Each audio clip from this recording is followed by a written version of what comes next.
Unironically, state fairs and county fairs and shit are like the most American thing, I think, in the entire country. You could go to like a fucking rally or some shit and you won't get the goddamn American experience like you'll get at a state fair, dude. People are out there fucking frying Oreos and having the greasiest oil field dripping fries, bro. It's as American as it can possibly get. You know, fairs are kind of an interesting ordeal, you know what I mean? Because it's like a completely different atmosphere than you can get doing anything else in your entire life, going to a fucking fair. And there's just sometimes stuff to do there, you know? It's like, I don't know, I honestly don't really get all the hype that much, but I feel like, you know, throughout like middle America and shit, I think there's just absolutely nothing to do in most people's everyday lives. So like when the fair comes to town, bro, the fair comes to town, bro. And I'm one of those people. I'm absolutely one of those people that grew up living in fucking middle America and shit, and it's all I got. And I've been going to fairs my whole life, you know what I'm saying? I don't know why I do it, but you know, I guess you gotta go. It's coming in town, you know, you gotta be there, I guess. See what the hell's going on, you know, put yourself into the community. You know, you gotta be one with everybody else. And recently at a fair, it was a county fair. I also attended like the state fair like a couple days ago and shit, but it's like, wasn't honestly anything crazy that happened at the state one, you know what I'm saying? I know they always got like hella shit planned and stuff, but like I don't, despite the fact that I don't love fairs that much, to be honest. It's just like an iffy experience, but it lets you do something rather than just fucking sit at home all day in the fucking heat. It makes you just have to walk around somewhere in the heat so that you can see mildly interesting things that you kind of could care about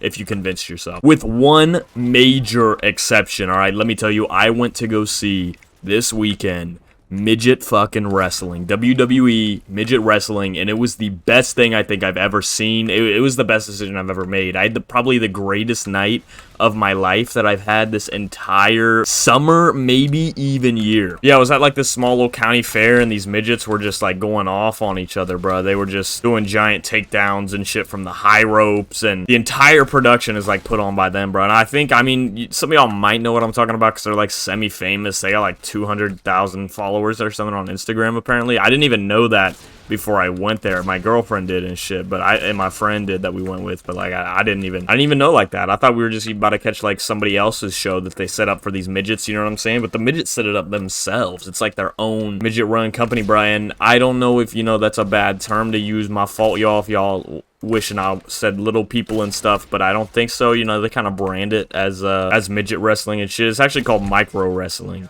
is what they call it. They don't call it midget wrestling because, you know, obviously they don't want to be disrespectful to themselves, I guess, but I don't know, it's just a term, I guess. But yeah, man, like every single midget that was there, like there was maybe about 6 of them, and like all of them pretty much were dating, which is interesting. I mean, I guess, you know, love life can't really get too crazy outside of the midget world and stuff, and I think that, you know, obviously I think it would just be a little bit easier to just, you know, date somebody your own size, you know, and has the same struggles as you know, it helps you stay, you know, relatable to your partner and stuff, you know, gives you all the reason to stay together. So shout out to them, man. They killing it together, I guess. You know, we got that about like 3 weeks ago, the tickets for it, and I wasn't expecting it to be as fun as it was, man, but I really enjoyed it. And we even got pictures afterwards and shit. And this dude, like Lil Tiger, was just, I don't know if it was Lil Tiger. It might have been Lil Tiger just walking around the fairgrounds on his own. Say, like all of them did. All the midgets were just, well, I don't know if midgets is bad, but listen, all I can say is, bro, they were walking around and shit, and they were mixed in with the people. They were like one with the people, and it was cool, man, because you just got to like see them and interact with them like they were just any other fair goers and shit. And it was pretty cool. It was just a fun ass show, bro. I had a great time. They be doing some genius marketing and shit. I mean, I don't know how my girl and my homeboy knew about it, because they both like suggested it and shit, because they were like, yo, yeah, micro wrestling's the shit. And I was like, you know, what's going on? Never even heard of that shit, you know what I'm saying? But they like knew all the wrestlers before they came on and shit, and I was like, bro, that's crazy. I didn't know, you know, they were international like that or some shit, you know. They're not, I don't think, but didn't know they were Mr. Worldwide out there, man, you know. And I'm just saying, they're out there doing their thing and they're killing it, bro. I don't got a bad word to say about them, bro. But man, honestly, I'll probably say that's like the best thing I think I've ever done at a fair. But I mean, I guess I can't fault the fair for that one, bro. They really came through. Fairs came through on that one, and I will say, you know, that was probably, you know, the greatest time. I guess that's why people, you know, go to fairs and shit, because they can get little niche experiences like that and shit, man. I don't know, but I had the goddamn time of my life, dude.